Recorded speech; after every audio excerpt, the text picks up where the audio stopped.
الحمد لله الذي خلق كل شيء فقدره تقديرا، وجعل الليل والنهار خلفة لمن أراد أن يذكر أو أراد شكورا. أحمد ربي سبحانه وأشكره وأتوب إليه من كل ذنب وأستغفره، وأشهد أن لا إله إلا الله وحده لا شريك له تعالى عما يقول الظالمون علوا كبيرا. وأشهد أن محمدا عبده ورسوله وصفيه من خلقه وخليله، صلى الله عليه وعلى آله وصحبه وسلم تسليما كثيرا. أما بعد، فاتقوا الله الذي خلقكم ورزقكم،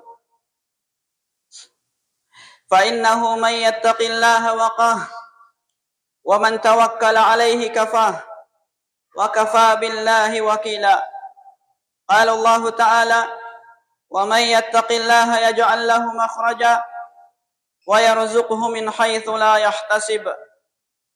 أيها المسلمون، لقد خلق الله عز وجل الزمان، واختار سبحانه من الزمان أوقاتا، وخصها بمزيد تكريم، وحفها بزيادة تعظيم، فرفع من بين الأزمنة قدرها، وأعلى لها على غيرها ذكرها. فعشر ذي الحجة أفضل الأيام عند الله، ويوم النحر أعظم الأيام عنده جل في علاه، ويوم الجمعة خير يوم طلعت فيه الشمس الدنيا، وليلة القدر خير من 1000 شهر عبادة وأجرا. واختص الله تبارك وتعالى هذه الأمة بأزمنة خيرة فاضلة، وأيام وليال مباركة، والشهور عند الله 12 شهرا، اختص منها 4 وجعلهن حرما، وعظم حرماتهن، وجعل الذنب فيهن أعظم، والعمل الصالح والأجر أكرم. O mga Muslim, tunay na ang Allah Ta'ala, siya po ay lumikha ng lahat ng panahon,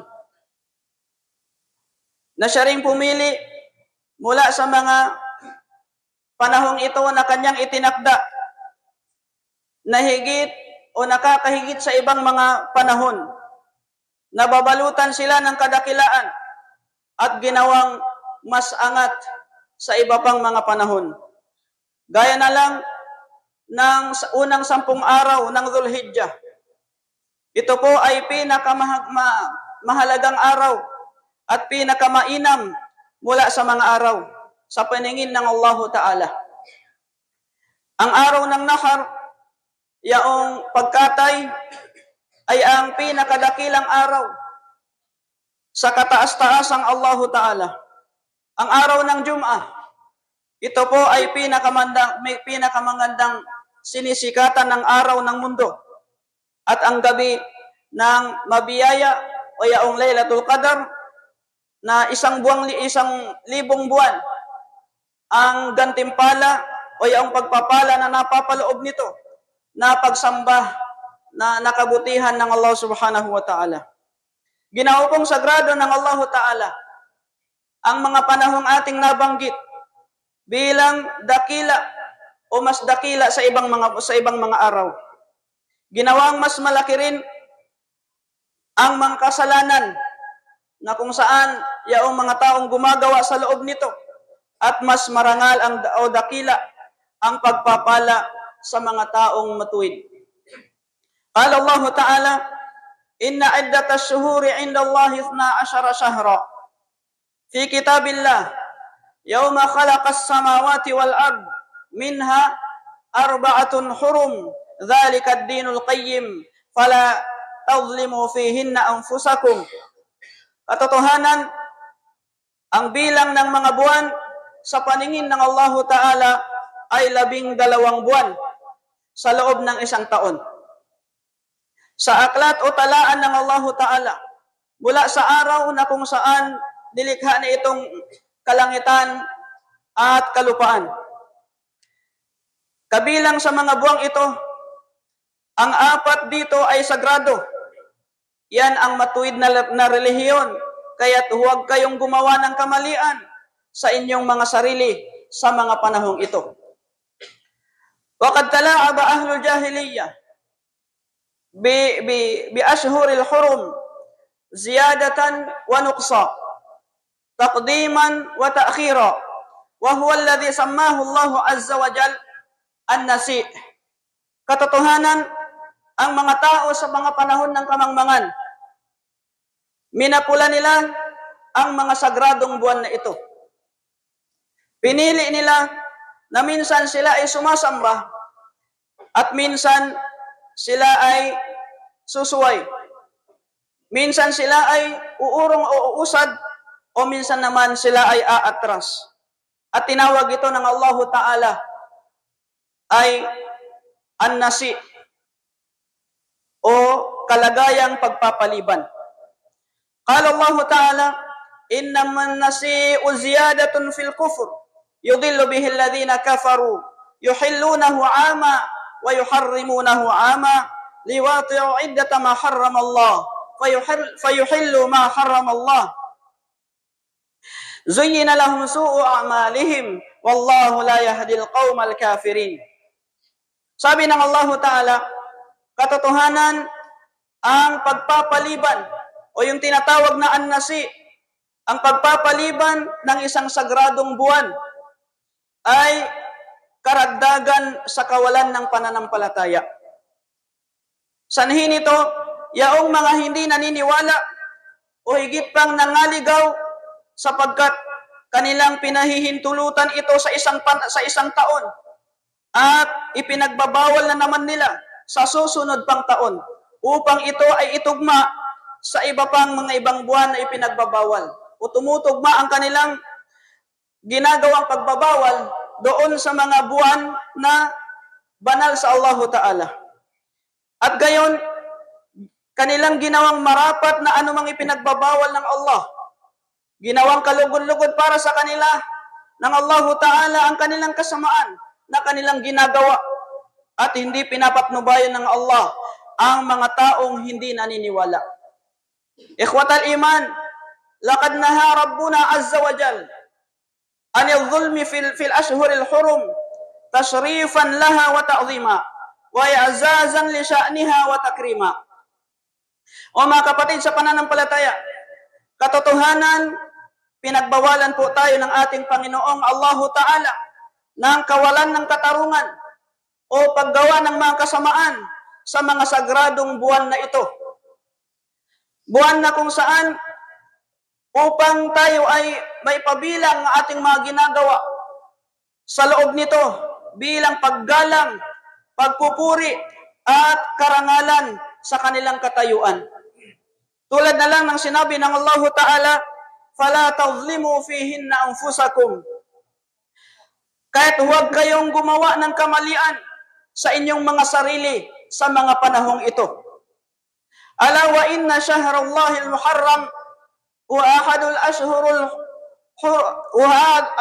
ashhuril arba'atil hurum dhatil qadril munif wa huwa shahrun adafahu Allah ilayhi idafata takrimin wa tashrif wa qad istafahu min al-ashhuril hurum faja'alahu subhanahu mimma harrama wa 'azzam wa 'ala al-'abdil mu'min an yura'i fi hadha ash-shahril haram umuran wa ahkama wa yajtanibu akhta'an wa athama faminha iltizamu hududillahi ta'ala.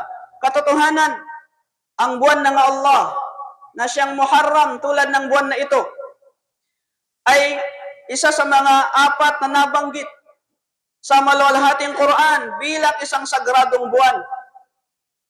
Kaya ginawa ito ng Allah Ta'ala bilang karagdagan po sa ating pag-angat o pag-angat ng kanyang mga alipin at magsilbing babala sa mga gumagawa ng kasamaan. Na kung kaya't ang isang alipin ng Allah Ta'ala, marapat sa kanya na pangalagaan ng buwan na ito. Pangalagaan niya sa pamamagitan ng paggawa ng mga inutos sa kanya ng Allah Ta'ala at pag-iwas o balaan niya ang kanyang sarili. Iwasan ang anumang mga gawaing kasuklam-suklam na siyang ipinagbabawal ng Allah Ta'ala sapagkat anumang gawain natin sa mundong ito ay mayroong limitasyon na ililatag ang Allah Ta'ala sa atin.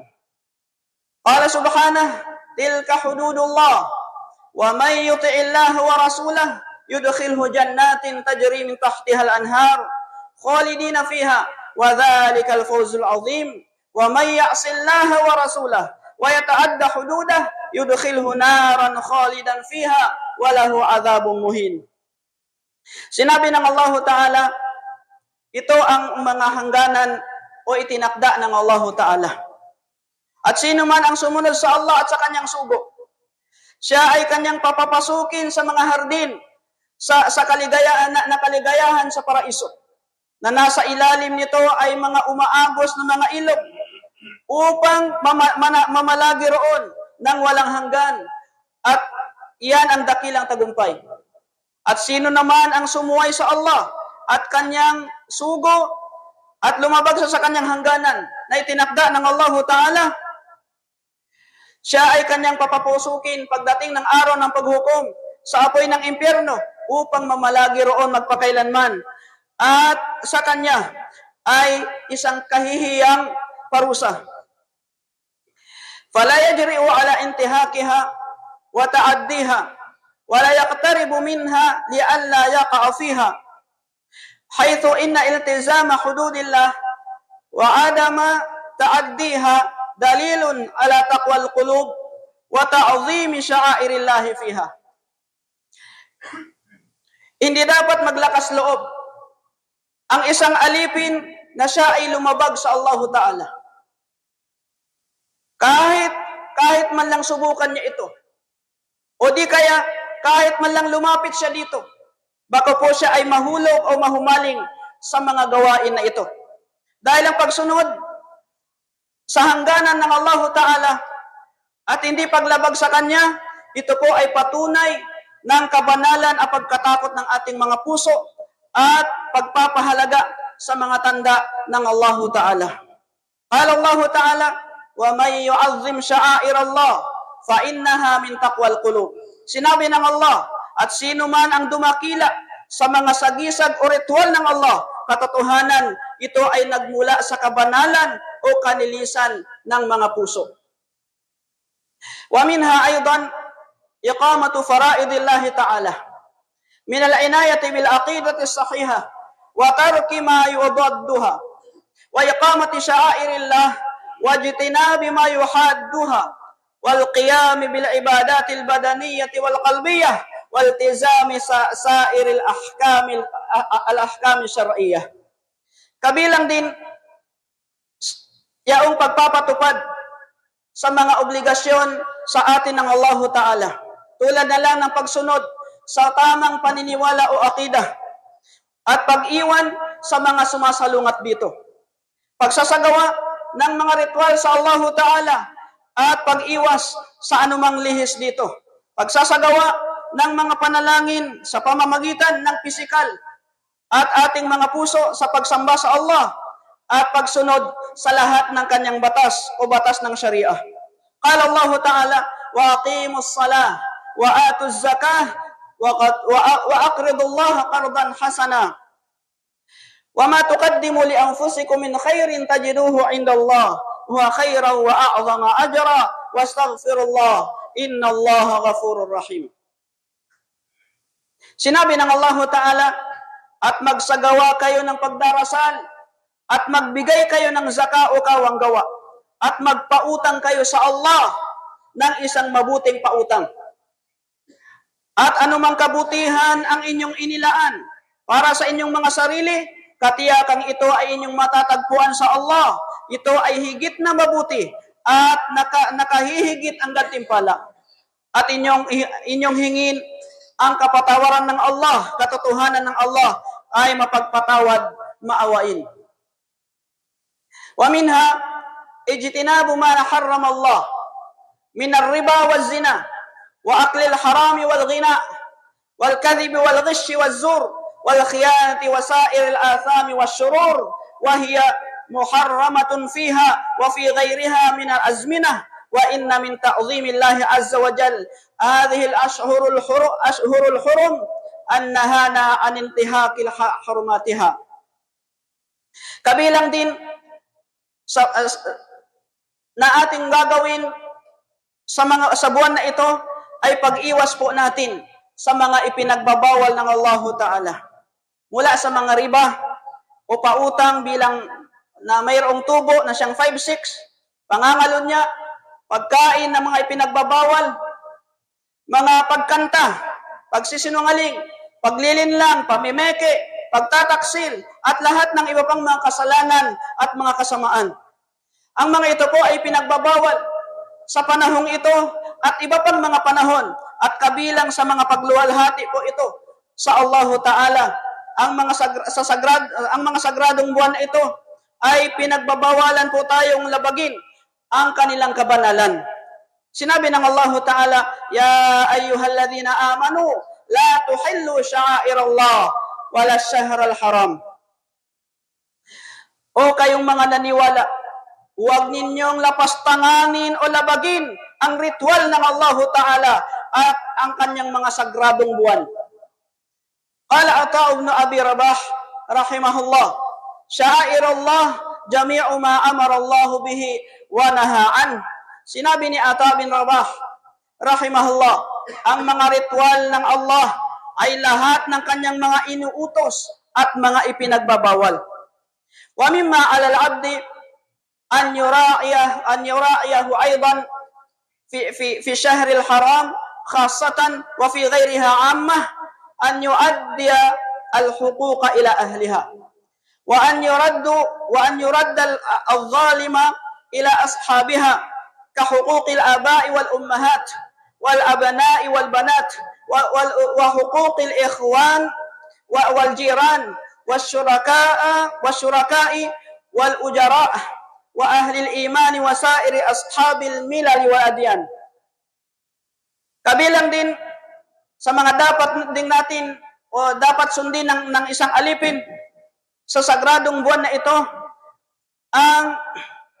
at iba pang mga buwan sa pangkalahatan ay dapat ibigay niya yung karapatan sa mga taong na mayroong karapatan sa kanila. At siya ay at kung mayroon man siya nagawang kamalian sa kanyang kapwa, ay humingi siya ng tawad. Ibigay niya yung karapatan. O di kaya kung nakuhanan man niya ng anumang bagay, ay ibalik niya ito. Upang sa ganon ay makuha niya yung pagpapatawad ng taong yaon. Sa mga mayroong karapatan ho sa atin, tulad ng ating mga magulang, dapat ibigay natin yung karapatan sa kanila. Sa ating mga anak, mapalalaki man o babae, karapatan ng ating mga kapatid, ng ating mga kapitbahay, ng ating mga kasosyo, mga empleyado, at mga taong mayroong pananampalataya, at lahat ng mga tao sa anumang kanilang mga sekta na kinakaaniban o anumang kanilang relihiyon. Ibadallah, walamma kana as-siyamu min afdalil amal as-salih wa min akramil maghnam faqad sanna asy-syar' siyama shahrillahil haram shahrillahil muharram fa an Abi Hurairah radhiyallahu anhu an an-nabiy sallallahu alaihi wasallam qala afdalus salati ba'da as-salati al-maktubah as-salatu fi jawfil lail wa afdalus siyam ba'da syahri ramadan siyamu shahrillahil muharram.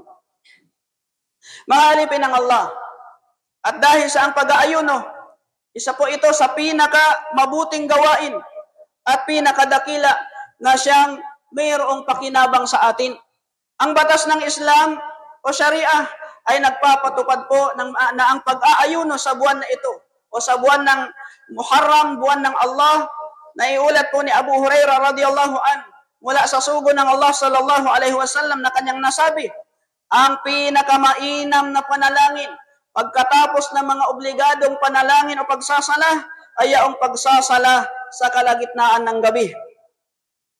At ang pinakamahusay na pag-aayuno o pinakamainam na pag-aayuno pagkatapos ng buwan ng Ramadan ay pag-aayuno ng buwan ng Allah na Muharram. Wa yata'akkadu siyamu yawmi Ashura wa huwa al-ashir min Muharram fa innahu yawmun mu'azzam faqad hatha an-nabiy sallallahu alayhi wa sallam ala siyamihi linayli thawabihi wa ightinamihi. Fa Nabi Qatadah radhiyallahu anhu anna Rasulullah sallallahu alayhi wa sallam su'ila an siyami yawmi Ashura faqala ahtasibu ala Allah an yukaffira as-sanata allati qablah. Rawahu Muslim. Kumpirmado mga alipin ng Allah na ang pag-aayuno sa araw ng Ashura na siyang ikasampung araw ng Muharram tulad ng buwan na ito dahil dito isa po itong dakilang araw na kung saan ang propeta sallallahu alaihi wasallam ay binabantayan niya ang pag-aayuno sa araw na ito upang makamtan niya ang gantimpala at samantalahin ito. Naiulat ni Abu Qatadah radhiyallahu anhu na ang mensahero ng Allah sallallahu alaihi wasallam ay tinanong hinggil sa pag-aayuno sa araw ng Ashura at kanyang sinabi, umasa na patawarin ng Allah ang naunang taon na pagkakasala. Wa yasunnu siyam at-tasi' ma'ah. Fa'an Abdullah ibn Abbas radhiyallahu anhuma qala Rasulullah sallallahu alaihi wasallam la in baqitu ila qabil la asumanna at-tasi'. Rawahu Muslim. Sunna po na pag-aayuno sa ikasyam na araw kasama yung 10 araw o yung Ashura. Mula kay Abdullah bin Abbas radhiyallahu anhuma, kanyang sinabi ng sugo ng Allah sallallahu alaihi wasallam, kung mananatili ako hanggang sa Qabil, mag-aayuno ako sa ikasyam na araw. O isinalaysay po ito ni Muslim. Wa sahha ma qil fi sababi sawmi Tasu'a ma Ashura huwa mukhalafatul yahud fi iqtisarihim ala sawmi al-ashir. Qala Ibn Abbas radhiyallahu anhuma sumu at-tasi' wal 'ashir wa khalifu al-yahud. Rawahu al-Baihaqi wa sahahahu al-Albani. At ang pinakatamang bagay mga alipin ng Allah na sinasabi hinggil sa dahilan ng pag-aayuno ng ikasyam o yung Tasu'a kasama yung Ashura, yung ikasampu ay ang pagsasalungat po sa mga Hudyo sapagkat sila po ay nag-aayuno eksklusibo sa ikasampu ng Muharram. Si Ibn Abbas radhiyallahu anhu siya po ay nagsabi, mag-ayuno kayo sa ikasyam at ikasampu at salungatin ninyo ang mga Hudyo. Aqulu ma tasma'un wa astaghfirullah al-azim li wa lakum wastaghfiruhu innahu huwal ghafurur rahim.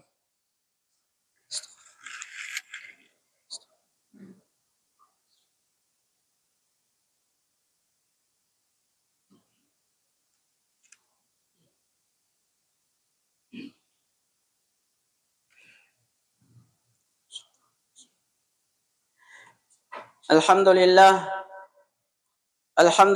hamdan katsiran tayyiban mubarakan fihi abada walahu syukru wal minnatu wal fadlu daiman sarmada wa asyhadu an la ilaha illallah wahdahu la syarikalah laisa lahu waliyyun minadh-dhulli wa lam yattakhidh sahibatan wala walada wa asyhadu anna Muhammadan abduhu wa rasuluh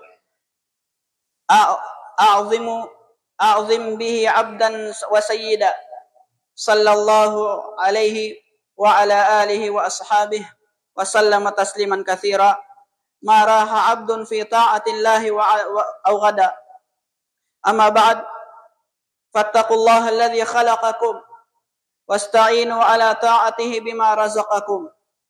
Allahumma azzil islam wal muslimin wa adhill asyirka wal musyrikin